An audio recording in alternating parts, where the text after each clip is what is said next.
Bugün icra etdiyimiz böyük və maraqlı bir əməliyyat haqqında məlumat vermək istəyirəm.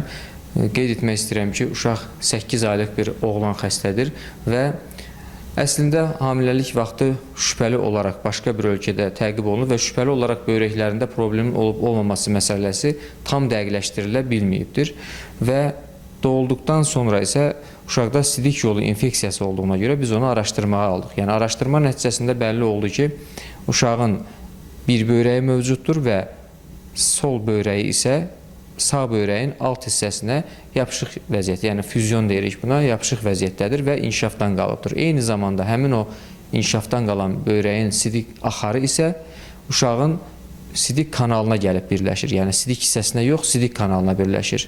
Problem bununla bitmir.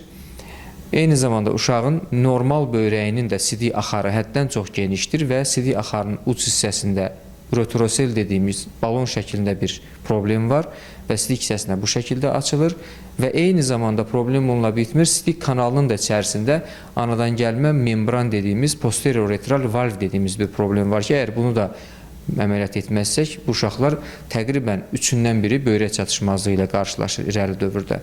Ona görə biz planlı şəkildə birinci növbədə diaqnostik müayinələrini etdik, sonra ən başda normal böyrəyin o balon şəklində şişən hissəsini ləğv etdik, sidik axarının və beləliklə normal böyrəyin sidiyinin tam şəkildə axmağını təmin etdik.